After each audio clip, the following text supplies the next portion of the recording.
Hi, I'm Debbie Georgatos. Thanks for joining me today on America Can We Talk?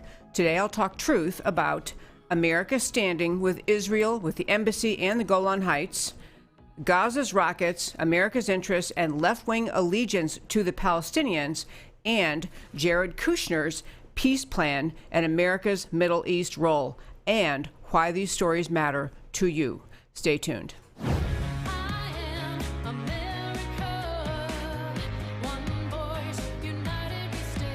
Debbie Georgatos, host of America Can We Talk, is an author, attorney, and political analyst whose mission is to inspire the American political conversation about preserving liberty in the best country on earth. Hello again, and welcome to America Can We Talk? I'm Debbie Georgatos.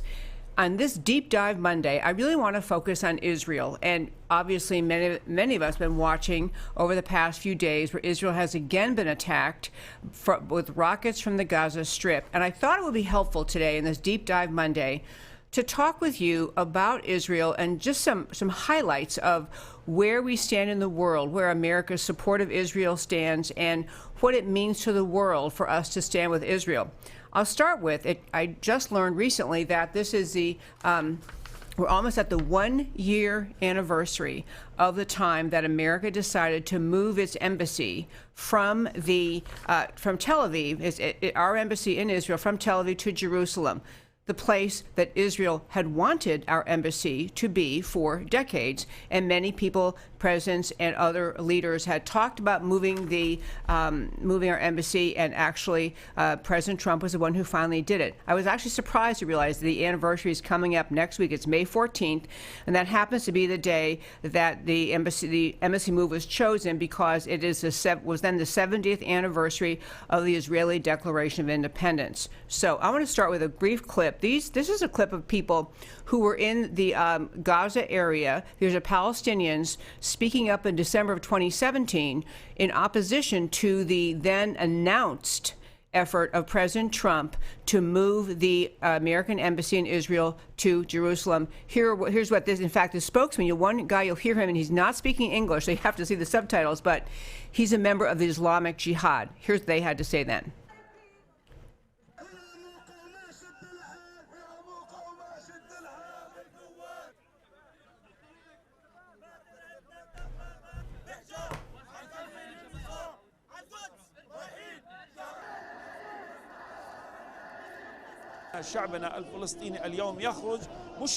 He's an Islamic Jihad guy. الصهيوني الامريكي ولن تتوقف هذه الفعاليات والمظاهرات والرفض والغضب في وجه هذا القرار الامريكي الظالم بحق القدس، لنؤكد بان القدس قدسنا ولا يمكن ان نتنازل عن اي شبر من القدس. So this guy, he was just one person, a spokesman on behalf of Islamic Jihad, located in the Gaza Strip. In fact, the Islamic Jihad is one of the Islamic terror organizations currently embedded in Gaza, currently participating in this latest round of attacks on Israel. That one group backed by Iran, Islamic Jihad. So here we are in this time we're about to celebrate the first anniversary of the American move of the embassy. And just a few weeks ago, even this last week I think it was, President Trump announced that we are going, in addition to moving our embassy to where the Israelis want our embassy to be, we're also standing up for Israel's right to defend itself by reasserting control of the Golan Heights. I want to first play President Trump's clip on this point, and then I want to show you on a map, and we're going to talk, because we'll be talking about Israel a lot, I want that map up for a lot of the show, but right now let's hear what President Trump had to say with respect to the Golan Heights and our effort in America to stand up and permit Israel, enable Israel to defend itself. Our prayers are with our friends in Israel as they carry out an incredible way of life in the face of great terror. The United States recognizes Israel's absolute right to defend itself. The despicable attack this morning demonstrates the significant security challenges that Israel faces every single day. And today I am taking historic action to promote Israel's ability to defend itself and really to have a very powerful, very strong national security, which they're entitled to have. In a moment, I will sign a presidential proclamation recognizing Israel's sovereign right over the Golan Heights, the State of Israel took control of the Golan Heights in 1967 to safeguard its security from external threats. Today, aggressive action by Iran and terrorist groups in southern Syria, including Hezbollah, continue to make the Golan Heights a potential launching ground for attacks against Israel, very violent attacks. Any possible future peace agreement must account for Israel's need to defend itself from Syria, Iran, and other regional threats. And that was, again, President Trump, just, I don't have the date, but just in the last couple of weeks announcing that America is actually going to support Israel on the and their assertion of sovereignty over the Golan Heights. Now I want to ask Matt, my wonderful producer, to put up a map of Israel, and I want to just talk briefly, and I don't know if we can get any closer in on that map, but I want to just, I send him a color one to put up, because I want to be sure that we all are on the same page, understanding what the threat is in Israel, because we hear these names in the media all the time, you know, the Golan Heights and the Gaza Strip and the West Bank. The yellow you see, the bright yellow that has the purple blob in the middle, the bright yellow is Israel.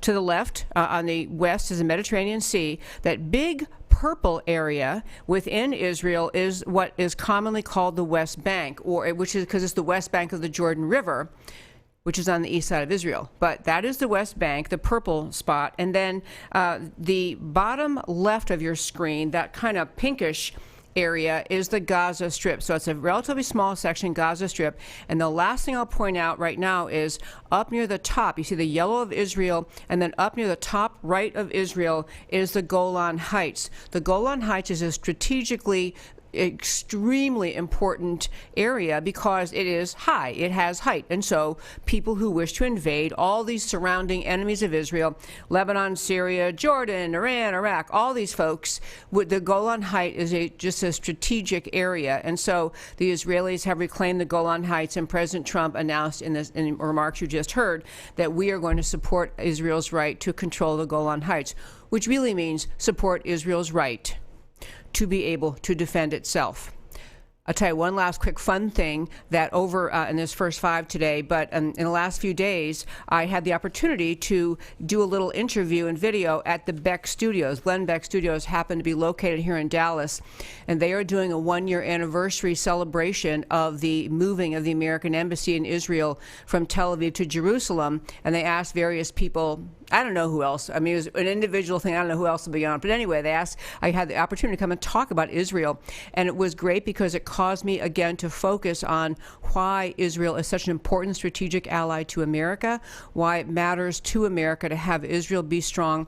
And it really, because I just did that recording for them a couple of days ago, got me thinking it'd be a great thing to do on this Deep Dive Monday, to deep dive talk about the importance of Israel to America and truly for the future stability of the Middle East.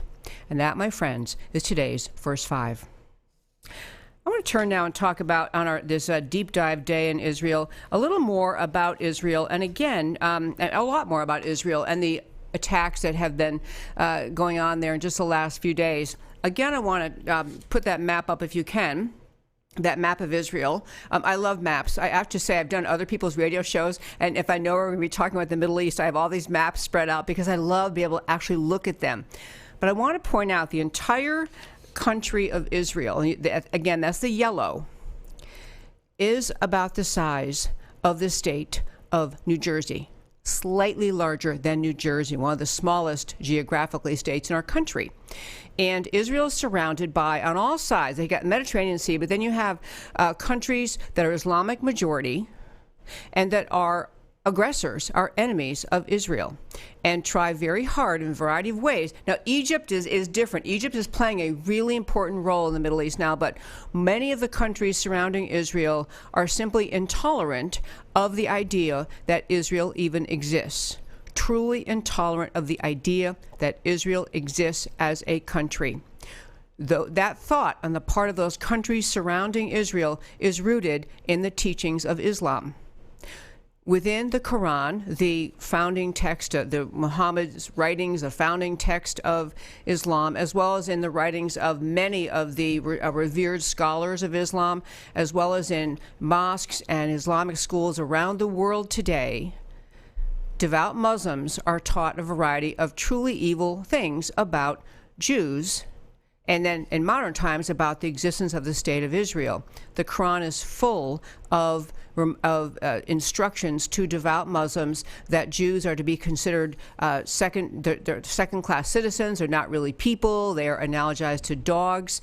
So woven into the religion of Islam is a disdain for Jewish people.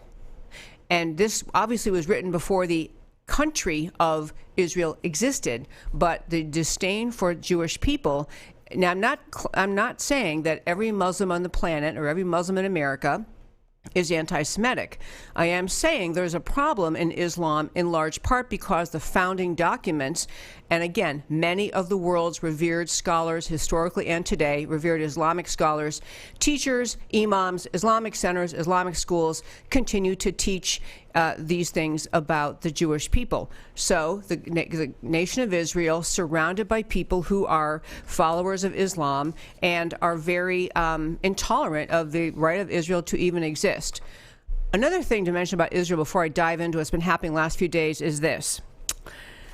In the surrounding countries, the Muslim majority countries, in most of them, there is no right for other religions to even exist. In many Islamic majority countries, there are no Christian churches, there are no Jewish synagogues, there is no permission for other religions to be followed. Israel, by contrast, functions just like America. Israel has, and I have been to Israel, I think you know, if you listen to my show very often, you know I've been to Israel, I love Israel, but they have an openly inclusive culture. They have Islamic mosques. They have obviously many Jewish synagogues. They have Christian churches. They have other minority religions that are prevalent in that part of the world. Israel functions like a Western civilized country, like America. They tolerate religious freedom. Not only tolerate, they permit it. They attempt to protect religious freedom. So in Israel, they have factions who are voting. They have people in Israel who are citizens of Israel voting into the Knesset, which is their Congress, voting in people who are followers of Islam. And just to even think of the idea of Islamic majority countries, to the extent they have elections, permitting a Jewish person to represent the Jewish population in that country is laughable. It's absurd. It's risible. It's crazy. It does not happen in most Islamic majority countries. There is no representation in government on behalf of any group other than Muslims. So Israel standing just on the issue of religious freedom is an example to the world, is a Western civilization country standing up for saying we're going to show the tolerance of the Judeo-Christian values on which they were founded, the values, and then Christian values here in America, the Judeo-Christian values, which truly permit religious freedom. So in the last whatever it's been, 48 hours, Gaza, from the Gaza militants, people that Gaza Strip, and again, that was that tiny little red spot on the west side of Israel that is the home of that tiny little bottom left of your corner. I guess it's kind of pink on the map. Anyway, that is the Gaza Strip. To be really clear, the people who live in Gaza, the citizens of Gaza, they're not the ones firing rockets. It is, at this particular point in this attack, two Islamic extremist organizations, or just Islamic organizations, one being the One Islamic Jihad, and that is an Iranian-funded terrorist, jihadist, Islamic supremacist group, and the other being Hamas, also an Iranian-funded, Islamic extremist, intolerant group. So it is these terrorist groups inside Gaza lobbing bombs into Israel. So we had over the last, so we're at a ceasefire right now. They have these go on, and Egypt actually got involved in attempting to negotiate this ceasefire. But first, you have to understand how this went down. 250 rockets. We ended up in Israel having, it ended up being 600 rockets by the time they're all done. 600 rockets, 25 people killed on the Gaza side, militants and civilians, and 4 Israelis killed, 4 civilians. But to understand again the difference in the moral place of these two sides, the terrorists inside Gaza hide their weapons and their troops within the civilian populations. The terrorists hide their weapons and their soldiers inside schools where children are, inside private homes where the Palestinian people live, inside hospitals, where in order for the Israelis to fight back, to try to get after the troops that are sending rockets over or to destroy their munitions, the Israelis will be destroying houses, churches, and hospitals. And understand, these terrorist groups do that on purpose.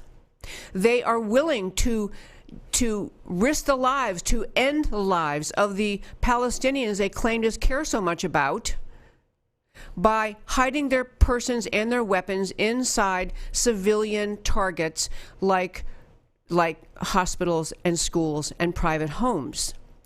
By contrast, every time Israel fights back, frequently they will drop flyers from the sky down into these towns and areas and say, in Gaza, y'all better look out. I don't think they say y'all. They say, we're going to be dropping bombs. We're going to be fighting back. Civilian population, please get out of there. And there have been stories in past episodes where the civilians will say, if we get these notices and we know we need to leave, we can't leave because the Islamic jihadists, or whoever the version of the Islamic terrorists in Gaza at that point, they threaten to kill us if we leave. So I ask you to think about who's really looking out for the interests of the Palestinian people.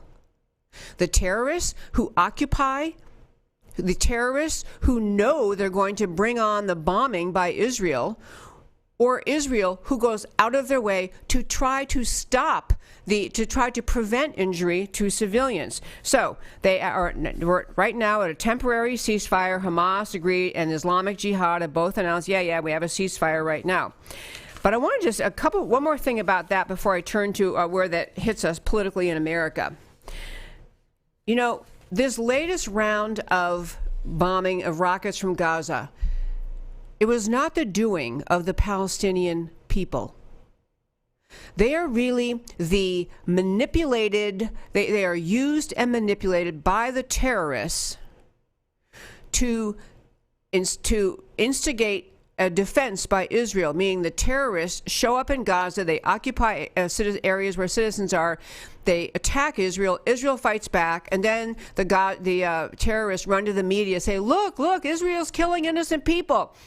And it is Israel who's trying to not do that, and the terrorists, again this time Hamas and Islamic Jihad, both backed by Iran, who are causing that to occur. And I'm going to tell you something. I'm not sure exactly why this latest round of fire or shooting happened, of rockets into Israel happened, but it wasn't random. There's always a reason. There's always a manipulation. There's always some tactic in mind. Or some agenda that we'll find out shortly. One other thing that happened during these attacks, before I turn to how it impacts American politics, it turned out during these most recent attacks that Hamas, during the course of raining down rockets on Israel, also attempted a cyber attack. During the rocket barrage, Hamas tried to do a cyber attack on Israel. Israel's response, and you gotta love Israel, they're not going to take this sitting down. Israel blew up their cyber command center, the whole center. They just took out the cyber command center that Hamas had built up in Gaza, where the poor Palestinians are suffering under truly, it is really the terrorist groups occupying Gaza and bringing great harm to the people. Okay, but I want to turn to where this plays into American politics, because this show, America Can We Talk, is always about America. It's always about preserving America. And America has had for decades the nation of Israel as a serious ally, as a meaningful ally we actually try very, very hard to defend and protect. But in the United States Congress, we have some members, in fact, we have about half the Congress, but I'm going to get specific about two people in Congress. Rashid Tlaib.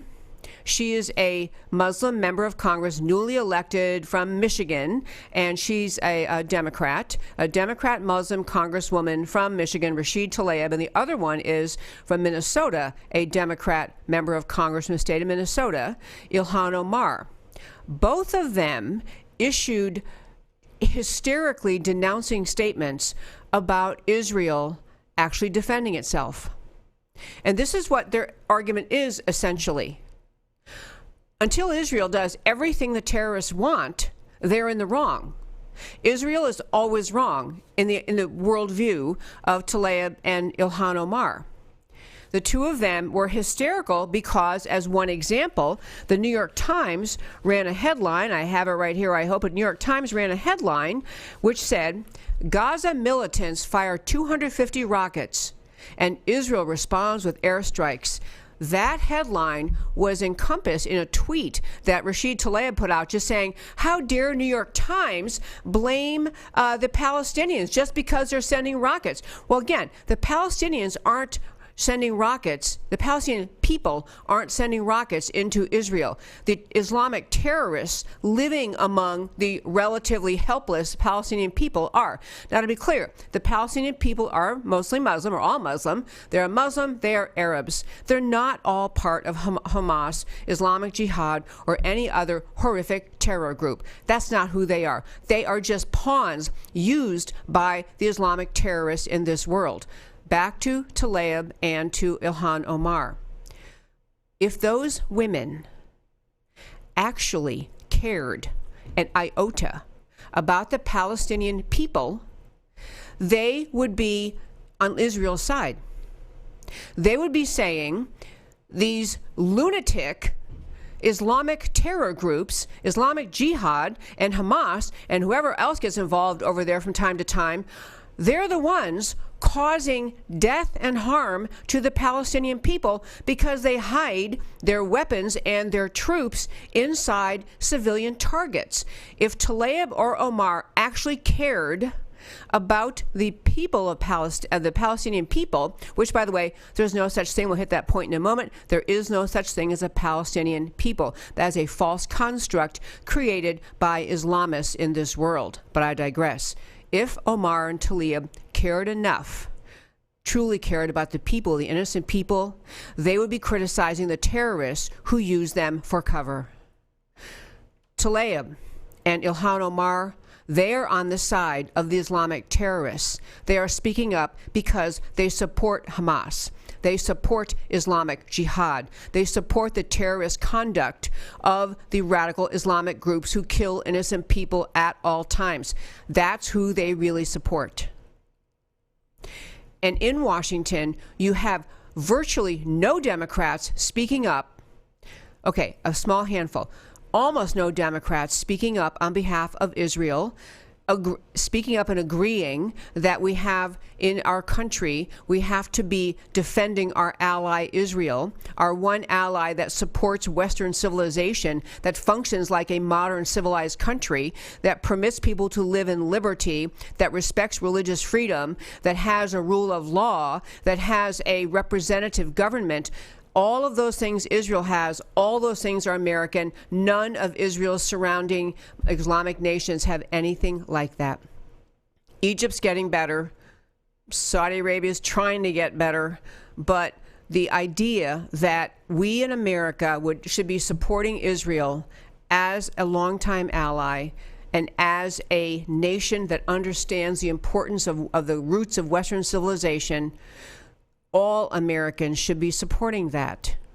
The reason on the American left you don't have that speaking out on behalf of Israel is because you do not have people on the American left willing to say the hard things, willing to say the things that must be said to bring this unbelievable, ongoing, literally not even just decades and centuries, but millennia, thousands of year conflict, obviously not between the country of Israel and the surrounding countries, but the millennia-long conflict of anti-Semitism that just reigns inside Islam and frankly reigns within a lot of the Arab world. And frankly is on the rise in Western civilization, even in Europe and other countries. This intolerance for Jewish people, the idea that the Jewish people should be just the subject of relentless attacks and ridicule and violence and scorn. That anti-Semitism is rising in the world. It's rising in America. It's rising in Western Europe. It is part and parcel. It is woven into the fabric of Islam. And we have too few people in Washington willing to call it out, too few people willing to point it out. It's easier to take the politically correct side and claim that somehow the Palestinian people are the real victims here. They are victims. They are victims of the Islamic terrorists. But we are in a place right now where we have the American left will not stand up for Israel. The American left will not stand strong against terrorism. And you have two Muslim members of the U.S. Congress very openly, very stridently attacking the idea that Israel even has the right to defend itself. What those two Democrat Muslim Congresswomen are saying, Rashid Tlaib and Ilhan Omar are saying, is they support the terrorists. That's what they are telling you. And I want to hit one other point on this topic. There's so many ways to go on this, but I want to hit one other, and it's kind of a deep point, and I debated talking about, but I think it's worth really starting to think about. And that is, Ilhan Omar had a statement out essentially saying, Islamophobia is the other side of the coin of anti-Semitism. She tried to say first of all, she tried to say they're two sides of the same coin, they're both bad. And she tried to say that President Trump is really responsible and it's his fault.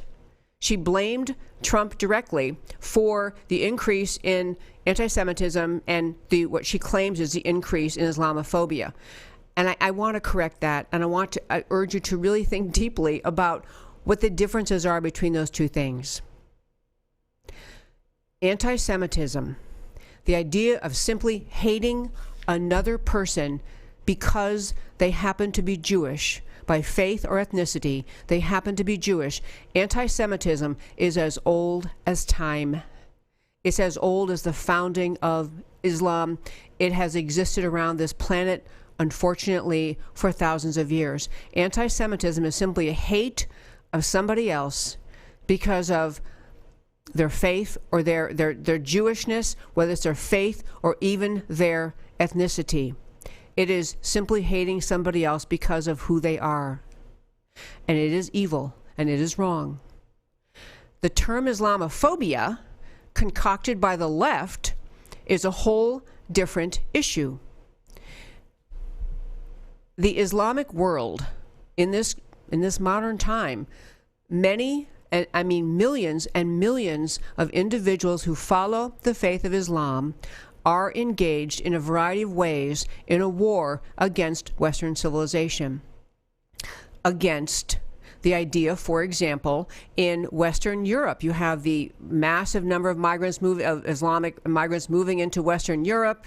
You now have them, you have no-go zones, areas where they have taken over and declared Sharia to be the law of where they are and not agreeing to the Western civilization concept of the rule of law that everyone follows and we all agree to because we have representative government that passes those laws. They're not with that. And the Islamic aggression within Western Europe, we've talked about many, many times, it takes the form of no-go zones. It takes the form of belligerence toward police and media and others, so that conduct that is permissible in Islamic societies, not permissible in Western Europe, is covered up or hidden or not reported or not prosecuted. We have many times we talked about in this show the statistics that show the great increase in the number of sexual assaults on young girls and women committed by the refugees, the rape and sexual assault numbers going up in Western European countries as a result of the conduct of Islamic immigrants.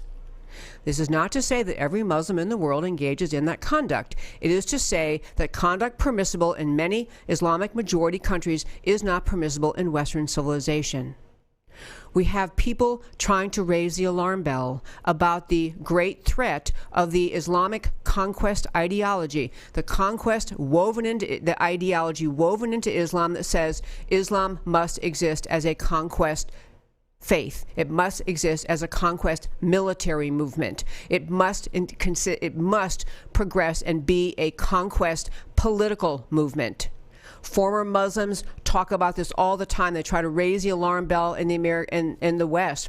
We've had in this show in just the last few weeks, we had Katie Hopkins from England, Elizabeth Savage-Wolf from Vienna, Austria, talking about the idea that Islamization of Europe is the crushing and destruction of Europeans' Western culture of freedom and respect for the individual and the right to live in freedom and religious freedom. They have tried to raise the alarm bell around the world. Many other people are trying to do this.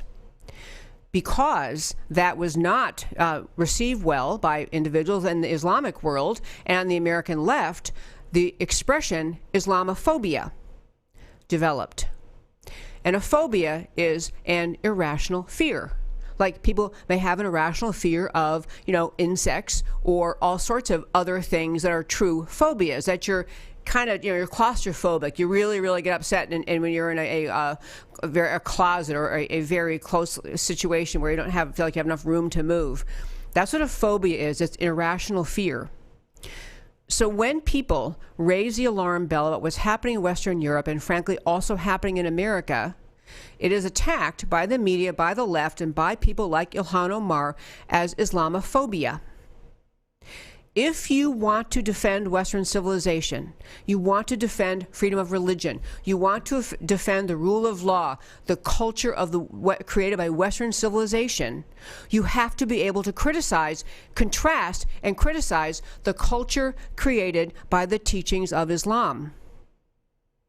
In Islam, not in every Islamic country in the world, not committed by every person who follows the Islamic faith, but in the Islamic world still today. For example, in Saudi Arabia, they still have beheadings by the government, and the government putting people's heads who've been beheaded up on posts around big cities as a warning against other people who fail to in some way follow the law. In Islam, they have the rules of apostasy. If you dare to leave the Islamic faith, if you were born into it, you grew up in it, if you dare to leave it, you'll be put to death. In the Islamic faith, you have FGM, female genital mutilation, happening all over the world. 97% of the girls in Somalia it happens to. It happens to Muslims all over this world. In the Islamic world, you have people throwing gay men and women off the top of buildings to kill them because they are gay. The Islamic world was created by different writings, different context, different teachings. The Quran and other revered scholars in Islam, including Muhammad the founder, created the teachings of Islam. Those teachings developed Islamic culture. People in Western Europe and America who do not wish to live under that type of culture are trying to talk about it in a way that allows people to understand the difference between Judeo-Christian culture rooted in individual liberty and the right of the person to live his or her life in freedom versus Islamic culture. There is no parallel in Christian culture to the list of things I just gave you that happen in Islamic countries. It is not phobic. It is not phobic to oppose them. In Christian cultures, in America, in Western Europe, it is not phobic, it is not crazy, it is not an irrational fear for people to say, we want our Western civilization, Judeo-Christian culture, we reject the Islamic culture being pressed on us by Islamic refugees. That's not phobic. Ilhan Omar is wrong in trying to compare anti-Semitism to Islamophobia. Islamophobia, in the way the left means it, does not exist. speaking truth about the difference between Western culture and culture created by Islam is vital in order for Western culture, Western civilization to continue to thrive, to continue to have robust freedom that we have right now. One more thing about the Middle East, and I'm going to turn to my last little thing for today, which has to do with how we're responding, but I did want to pass along, there was actually an interesting thing in involved in all this hassle within what's happening in Gaza and Israel and all that. The United States announced that we are moving a U.S. carrier, bombers, a U.S. carrier, so the big ship where people land on the planes land on the deck, moving a carrier and bombers to the Middle East after indications that Iran had planned an attack on U.S. forces. Now, I don't know all the reasons that the Islamic Jihad and Hamas got worked up in Gaza and decided to start firing rockets again into Israel, but John Bolton and President Trump have announced that we, America, are moving a carrier to the Middle East immediately because of actual threats from Iran. So I don't know whether Iran was hoping that we, America, be distracted trying to help Israel, wouldn't realize what Iran was up to. But all of these characters, the Iranians who are backing the Hamas, that fund and back Hamas, Iranians who fund and back the Islamic Jihad, they're all part of the jihadist mindset. All part of the mindset that says we will destroy Western civilization. And apparently there was a credible threat that Iran has something horrible in mind for America in the last few days, which caused John Bolton to announce that, yes, we are indeed moving a carrier over to that part of the world. And I have to say, I'm grateful every day that we have President Trump, a president who's willing to speak up about these horrific things that are coming our way, that are threats to our way of life, threats to our freedom in the Middle East. So on that note, and for the final segment for today, I want to turn and talk about the effort to get a peace plan going in the Middle East. Jared Kushner, who happens to be the president's son-in-law, is also involved in the administration. He has been over in Israel over the last year and a half working on a peace plan. And he announced over the weekend, I guess, that he would be releasing this. He's been working with sides in the Middle East, trying to come up with something. And I'll tell you a couple of things about this. In the Middle East, every president since time began, every American president has tried to do something to bring about a peace between the Arabs and the Israelis.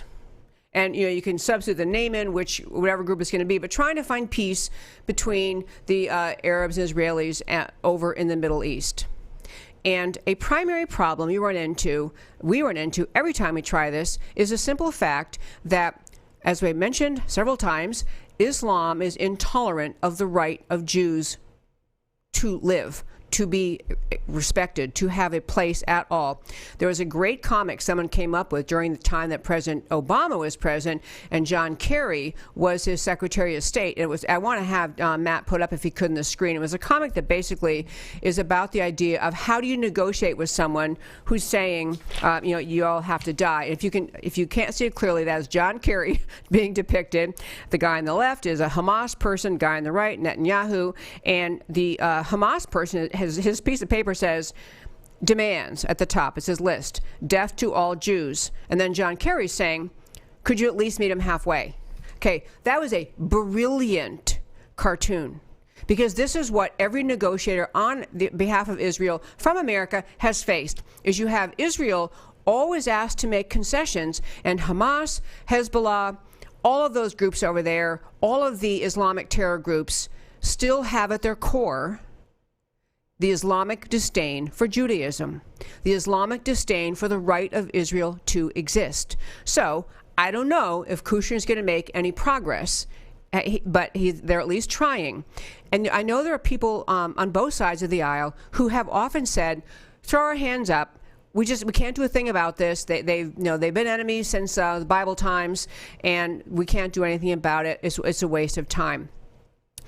I don't agree with that. I think that I don't want to I don't want to say, oh, I'm sure this time, I'm sure we'll get to a deal, everything with peace on earth. But you can't ever give up. And I think when you have a president like President Trump standing as he does with Israel, being really firm, talking in the Islamic world to Saudi Arabia, to the Saudi Arabians, as he did in that famous speech, whenever that was, months ago, saying essentially to the Saudi Arabian government and to the Islamic world, you have to get your house in order. You have to stop all of this jihad, this killing. We're not going to surrender. The world is not going to surrender to Islam. You have to modernize your religion. You have to realize that Islam cannot dominate the world. Trump has been the bravest and most impactful president on this issue ever. I can make a contrast to how President Obama talked about it, but that's a waste of my time today.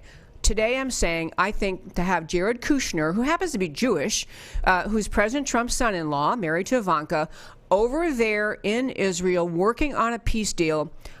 And he's saying, as everyone says, every time we have a proposed peace deal, well, both sides are going to have to make concessions. I'm sure both sides will have to make concessions. And I don't know if we can get anything done. But I will say this.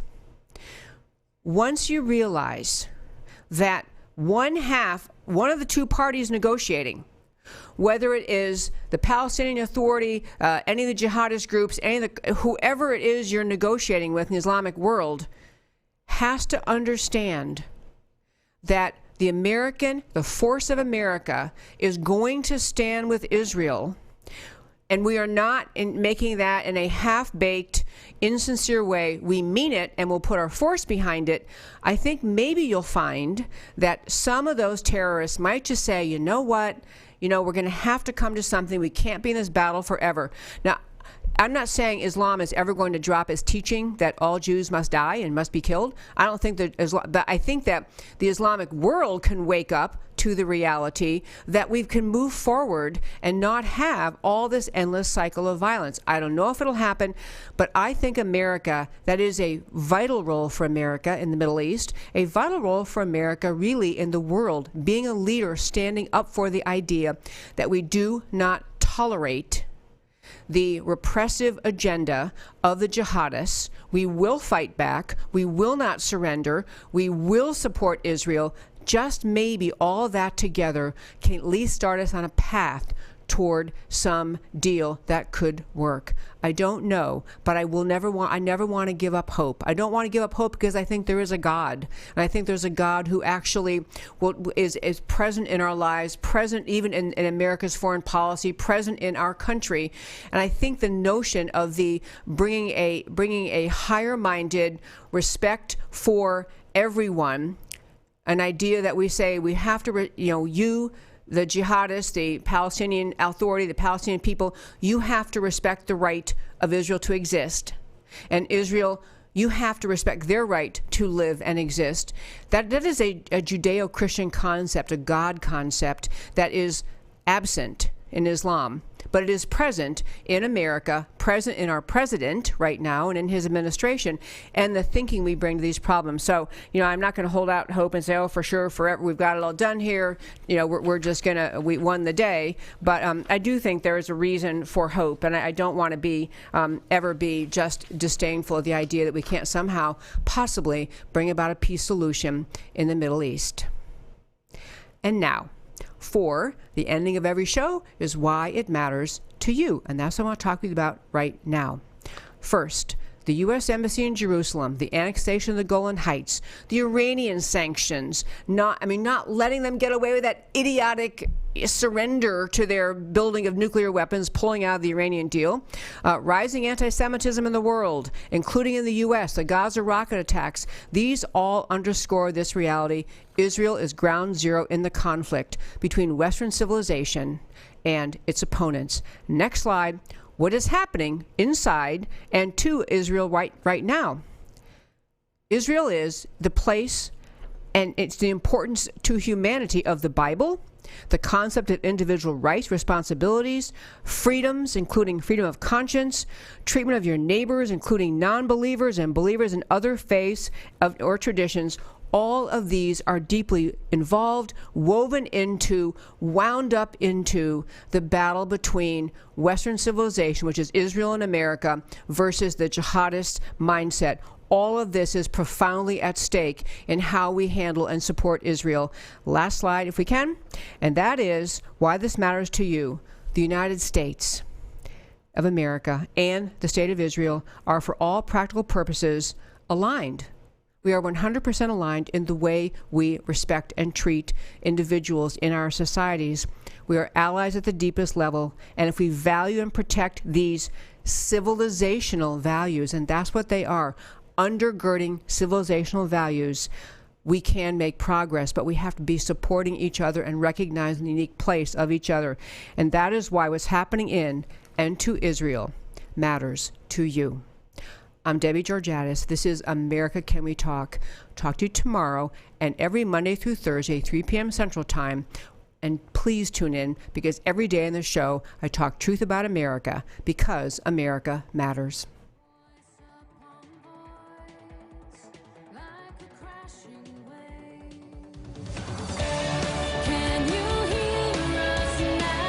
America Can We Talk? Truth about America.